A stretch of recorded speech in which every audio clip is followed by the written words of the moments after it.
Film ini dimulai dengan narasi yang mengatakan bahwa terdapat para pekerja dan termasuk profesor yang bernama Profesor Cheng yang mendapatkan serangan dari tentara bayaran yang ingin menguasai kilang minyak yang ada di Timur Tengah.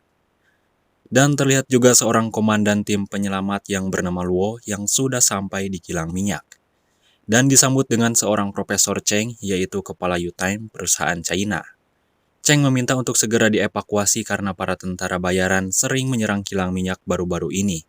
Dan kali ini, mereka dalam ancaman yang sangat bahaya. Dengan hal itu, orang yang harus diselamatkan sebanyak 498 orang yang harus dibawa ke zona hijau untuk sementara.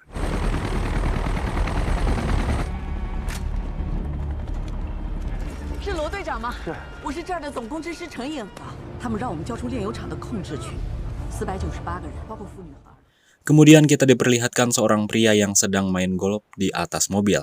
Ya, itu adalah John Cena. Namun, di film ini namanya adalah Chris.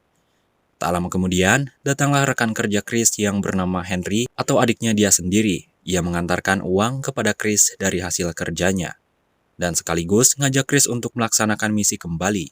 Di mana misi kali ini adalah untuk menyerang kilang minyak yang dimiliki oleh pemerintah Cina. Gets it all and is happy with it. Looks happy, looks concerned. Here's your money as promised. You guys don't do nicknames? Are you kidding? I'm drawn to graffiti because it looks like some teenage. You remember that rebel attack? Stay there, I'll pick you up.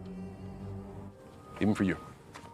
Kemudian datanglah petugas pipa yang akan membenarkan. Pria itu bernama Owen. Di sini Owen akan mengajak Chris untuk bekerja sama dalam salah satu perusahaan untuk membangun sumur dan akan memperbaikinya. Owen berkata bahwa membeli air itu mahal sehingga Chris harus mempunyai uang sekitar $100.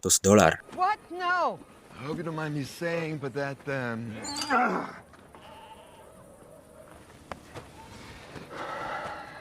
probably $100. Okay. Do what you can. Di sisi lain, Luo sebagai komandan sudah merencanakan jalan pintas untuk mengevakuasi para pekerja tambang minyak. Jalan yang akan dipakai oleh Luo adalah jalan yang cukup berbahaya tapi akan lebih cepat menuju zona hijau. Kemudian, si emak menanyakan perihal duit yang harus ada sebanyak $100. Dan Chris berkata ia akan mengusahakannya. Where are we going to get $100,000? I'll think of something. Esokan harinya, para kru sudah mulai bersiap-siap akan segera berangkat menggunakan bus. Dan terlihat ada seorang pria akan menandai salah satu bus dengan pilok. Nah, apakah yang dia lakukan? Ya, simak terus sampai selesai. Lanjut, dan semua mobil serta perlindungan udara segera berangkat.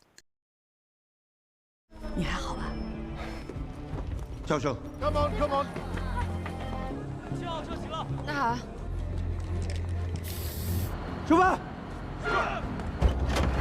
Okay.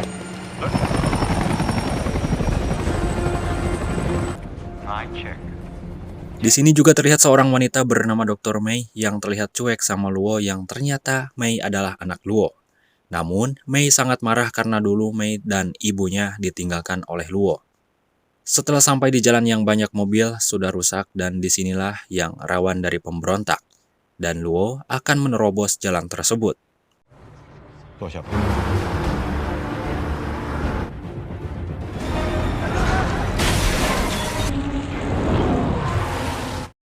Dan benar saja, di sana sudah ada ranjau yang untung saja tidak menghancurkan bus itu.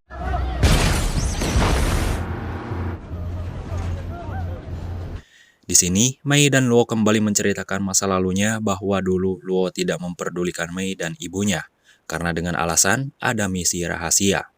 Sehingga Luo mengharapkan Mei bisa memaafkan dirinya. Namun, Mei tetap tidak akan memaafkannya.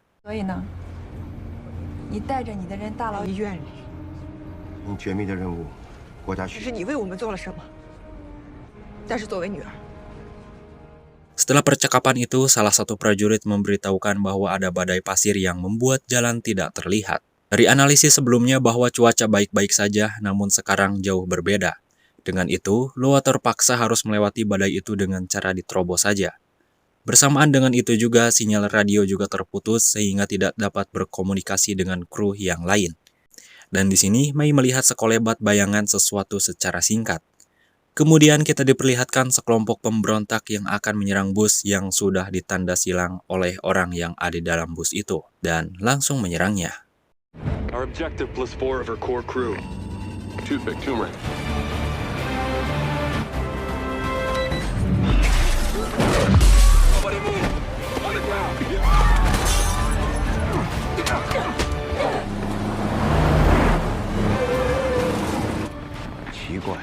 Kemudian setelah badai berlalu, bus 8 dan 11 hilang dan telah dibawa oleh para pemberontak itu.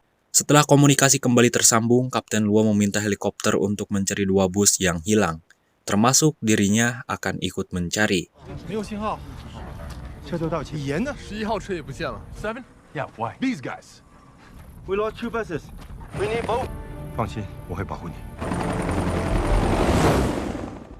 Dan dari ketinggian, Kapten Luo menemukan mesin jet untuk membuat badai pasir buatan manusia. Kemudian, terlihat para pemberontak itu tak lain adalah Chris dan Henry.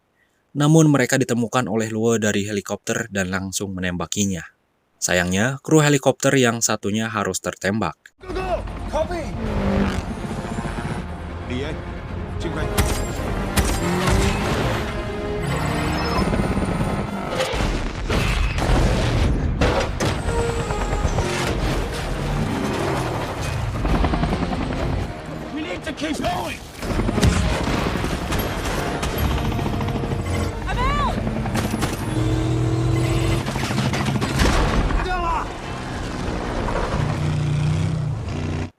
Di sisi lain, Luo menemukan bus yang sudah kosong dan akan turun dari helikopter untuk memeriksanya.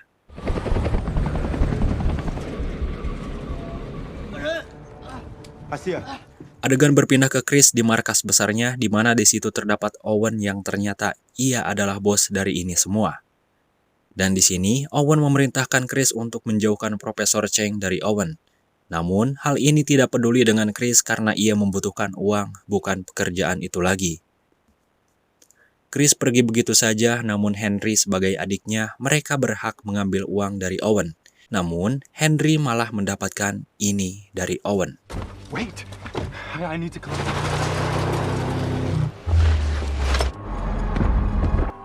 We need the hostages.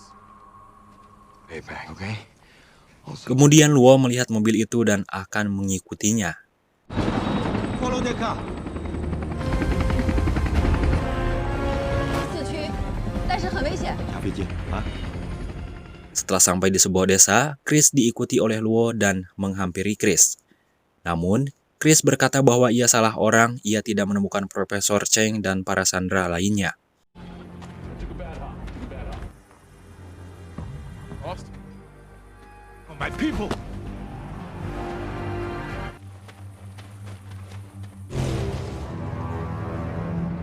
Setelah sampai di suatu tempat, Chris menemukan adiknya, yaitu Henry, sudah tewas tak bernyawa.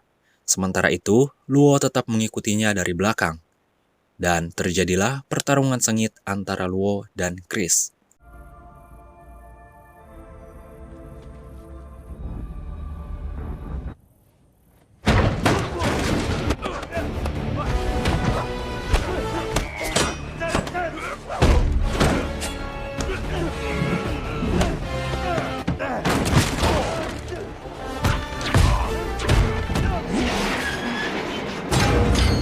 They killed your people. They killed my brother too.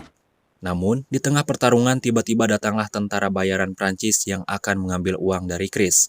Namun, dirasa mengancam, tentara Prancis itu menyerang balik dengan berondongan senjata. Hurry up. I think they're gonna shoot you.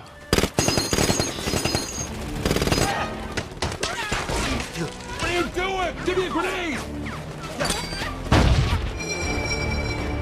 Be gone. How do you know?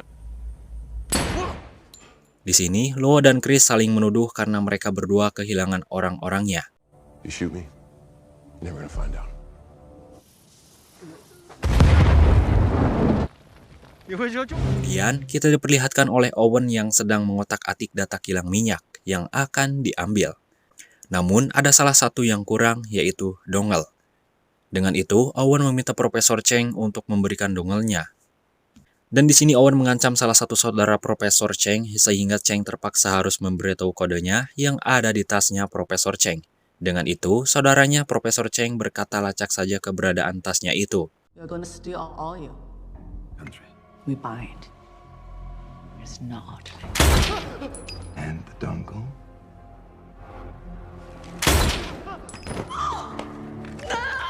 Everything in my... It's not going to be... Go get the bag. Di sisi lain terlihat Chris suka ngebadut dengan menghibur anak-anak yatim piatu. Di sini, Chris mengambil buku milik Mei dan mengatakan kalau Mei itu seksoi. Tentu saja hal itu membuat Luo marah karena Mei adalah anaknya sendiri. Dan begitulah seterusnya mereka berdua bercerita tentang diri mereka. Dan tiba-tiba datanglah utusan Owen untuk mengambil tas Profesor Cheng yang berisi kode kilang minyak itu. Dengan itu, Chris dan Luo bersiaga dengan anak buah Owen dan terjadilah peperangan.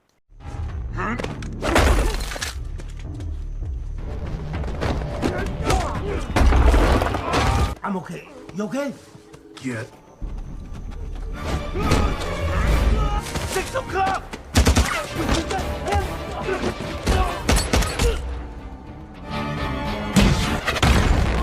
Give me your phone. The phone!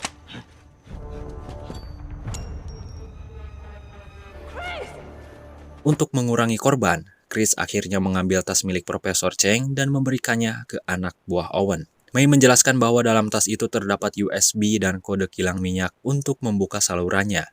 Tentunya, Owen ingin mengambil minyak tersebut dari perusahaan milik Profesor Cheng. Dan kali ini, Chris dan Luo akan pergi ke kilang minyak itu untuk mencegah Owen bebadug minyak. Tak banyak cangcingcong, Chris dan Luo menggunakan mobil yang membawa mesin jet itu untuk melewati gerbang yang dijaga ketat.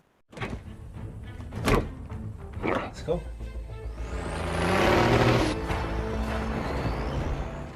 Setelah tas Cheng sampai, ia dipaksa untuk membuka kodenya oleh Owen. Dan minyak pun mulai mengisi kapal tanker yang sudah disiapkan oleh Owen. Dan penerobosan pun dimulai dengan mobil jet itu.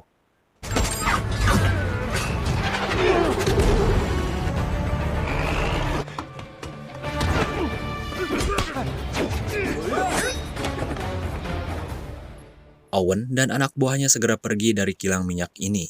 Dan kali ini Chris dan Luo harus menghadapi prajuritnya Owen yang kuat bernama Knox. Dan untuk mengalihkan perhatian, Chris ngabodor dengan ngajak bicara Knox dan Luo menyerangnya dari belakang. Sementara Chris akan mengejar Owen. Dan kebetulan sekali Mei menyusulnya menggunakan mobil Chris dan langsung mengejarnya kembali. Di sisi lain, kita diperlihatkan pertarungan Luo dan Knox yang sangat seimbang.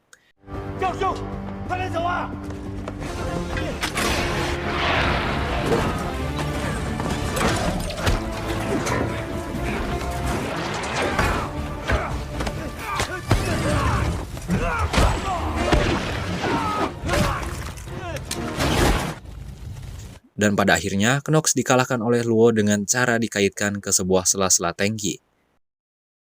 Karena mobil Chris bukan mobil trail, sehingga ini yang terjadi.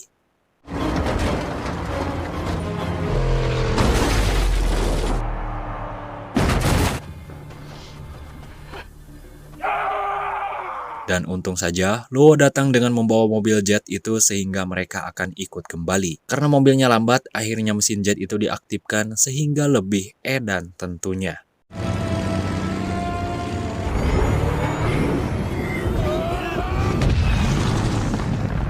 Dari tabrakan tersebut, akhirnya mobil tangki-tangki itu berhasil dihancurkan.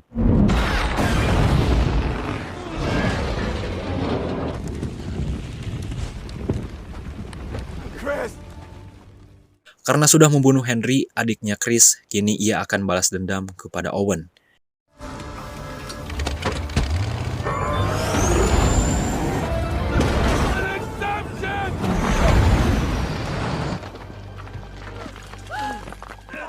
Untung saja Luo dan Mei selamat karena ia menggunakan tali dan kini ia menggantung di sebuah tebing. Karena ketololannya si Owen, malah ini yang terjadi.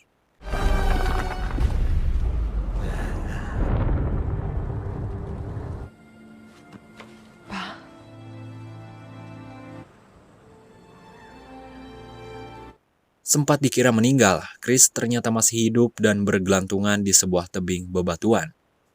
Dan pada akhirnya, May bisa memaafkan bapaknya itu dan film pun selesai. Nah oke teman-teman, sekian saja dulu untuk video kali ini. Sampai jumpa di video selanjutnya. Terima kasih.